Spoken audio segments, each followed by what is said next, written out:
All right, this article is from ScienceAlert.com. It is August the 24th. Let me just confirm that. Yeah, Monday, 7:28 p.m. Year is 2020. This article is titled 60% of Americans agree that rising coronavirus cases are due to new infections. And this is in the Politics and Society section of the ScienceAlert.com site. Looks like this photo, let's zoom in. Looks like this photo was added by Brian McGowan from Unsplash. Alright, let's jump into this article. BI In Young Choi Business Insider, published 18th of August 2020. 60% of Americans agree that newly confirmed coronavirus cases are primarily caused by new infections, according to a new survey, but most Republicans blame increased testing instead.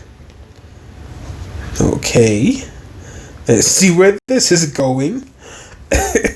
The survey, conducted by Pew Research Center, found that 62% of Republicans and Republican-leaning independents said that rises in coronavirus case numbers are primarily because of increased testing.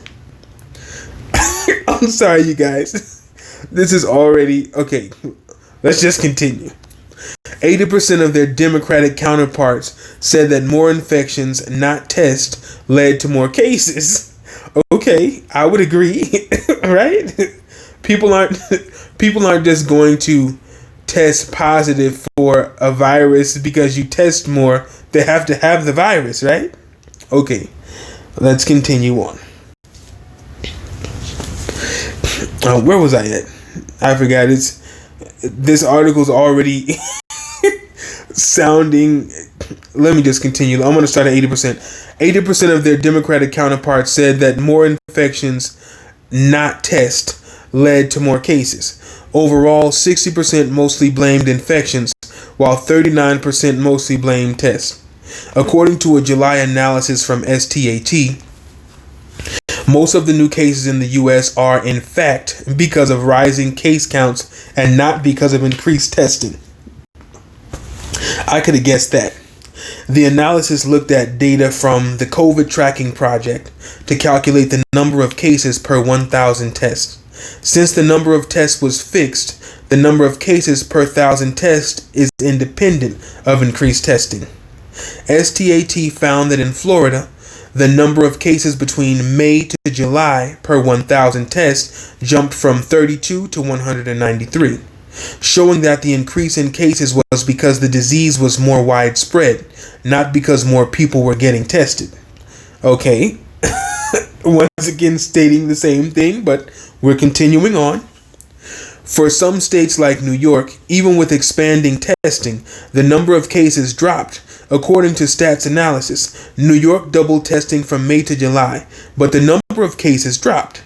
This was true for 16 states and Washington, D.C., which reported fewer cases per 1,000 tests, and overall, Stat reported. Meanwhile, Trump has for long blamed testing for the increase in the number of cases, and last month called to pull out federal funding from 13 testing sites in 5 states.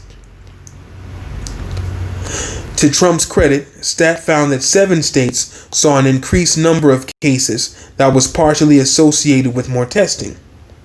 Testing remains viral to prevent the spread of the virus, and Trump's call to cut federal testing contradicts the advice of public health experts. Dr. David Pearce, Public Health Authority for the Houston Health Department, told the U.S. Surgeon General in an email obtained by Business Insider that losing federal funding would cause catastrophic cascading consequences. Wow, that's a mouthful. Catastrophic cascading consequences in the region's ability to adequately test, quarantine, and isolate. The Harvard Global Health Initiative says that only 18 states meet the minimum targets for testing aimed to reduce spread of the virus by testing those who are symptomatic. The United States has had more than 5.4 million confirmed cases of coronavirus as of Monday, according to Johns Hopkins University. This article was originally published by Business Insider. Okay, this was a short article. A little repetitive in the beginning, but it's giving us information, so I thought you guys might be interested. Let me know what you think about this article, and I'll see you guys later.